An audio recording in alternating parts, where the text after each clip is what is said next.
ಆಲೂರು ತಾಲೂಕಿನ ಪುರಾತನ ದೇವಸ್ಥಾನಗಳಲ್ಲಿ ಒಂದಾದ ಪಾರ್ವತಮ್ಮನ ಬೆಟ್ಟದ ದೇವಸ್ಥಾನದಲ್ಲಿ ನಿಧಿಗಾಗಿ ಶೋಧ ನಡೆಸಿದ್ದ ಸರ್ಕಾರಿ ಅಧಿಕಾರಿ ಸೇರಿದಂತೆ 7 ಮಂದಿಯನ್ನ ಬಂಧಿಸುವಲ್ಲಿ ಆಲೂರು ಪೊಲೀಸ್ ಠಾಣೆಯ ಪೊಲೀಸರು ಯಶಸ್ವಿಯಾಗಿದ್ದಾರೆ. ತಾಲೂಕಿನ ಬೊಸ್ಮನಹಳ್ಳಿ ಗ್ರಾಮದ ಜ್ಯೋತಿಷಿ ಮಂಜುನಾಥ್, ಹಾಸನ ಸಹಕಾರ ಸಂಘದ ಅಭಿವೃದ್ಧಿ ಅಧಿಕಾರಿ ನಾರಾಯಣ್, ಹಾಸನ ಗಣಪತಿ ದೇವಾಲಯದ ಅರ್ಚಕ ಎಲ್ ತಿಪ್ಪೇಸ್ವಾಮಿ, ಚನ್ನರಾಯಪಟ್ಟಣ ತಾಲೂಕು ಬೋವನಹಳ್ಳಿ ವಡ್ಡರಹಳ್ಳಿಯ ಬಿಎಚ್ ಜಯರಾಮ್, ಚೇತನ್, ಮಂಜುನಾಥ್, ಹಾಸನ ತಾಲೂಕು ಶಂಕರಹಳ್ಳಿಯ ಕುಮಾರ್ ಬಂಧಿತ ಆರೋಪಿಗಳು. ಆಲೂರು ತಾಲೂಕಿನಲ್ಲಿ ರಾಜರು ಮಹಾರಾಜರ ಕಾಲದಿಂದಲೂ ಪಾಳ್ಯಗಾರರ ಕಾಲದಿಂದಲೂ ಕೂಡ ಮುಜರಾಯಿ ಮತ್ತು ಇತಿಹಾಸ ದೇವಸ್ಥಾನಗಳು ಪ್ರಸಿದ್ಧವಾಗಿರುವಂಥದ್ದು ಈ ತಾಲೂಕು.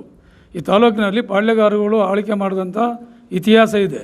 ಇದು ಪಾರ್ವತಮ್ಮ ಬೆಟ್ಟ ಇರಬಹುದು, ರಂಗನ ಬೆಟ್ಟ ಇರಬಹುದು, ಈ ಥರ ನಂಜುಂಡೇಶ್ವರ ಬೆಟ್ಟ ಇರಬಹುದು, ಈಗ ಅನೇಕ ಕೆಂಚಮ್ಮ ದೇವಸ್ಥಾನ ಇರಬಹುದು, ಈಗ ಅನೇಕ ದೇವಸ್ಥಾನಗಳು ಕೂಡ ಆಲೂರು ತಾಲೂಕಿನಲ್ಲಿ ಪ್ರಸಿದ್ಧವಾಗಿರುವಂಥ ಸ್ಥಳಗಳಿವು.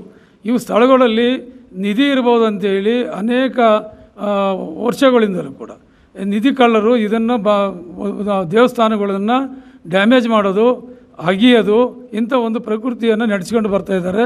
ಇದ್ರ ಜೊತೆಗೆ ಇವತ್ತು ಪಾರ್ವತಮ್ಮ ಬೆಟ್ಟದಲ್ಲಿ ಇಲ್ಲಿ ಕೂಡ ನಿಧಿಗೋಸ್ಕರ ಆಗಿ ಈ ದೇವಸ್ಥಾನವನ್ನು ಅಗದಿದ್ದಾರೆ.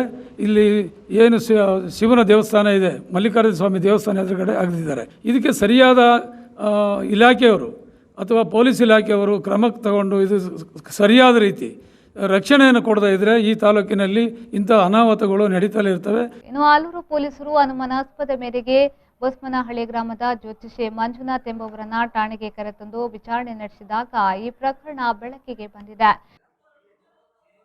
ಯೋಗೇಶ್ ಬಿಜೆ ಜೊತೆ ಧರ್ಣೇಂದ್ರ, ವಿ4 ನ್ಯೂಸ್, ಹಾಸನ.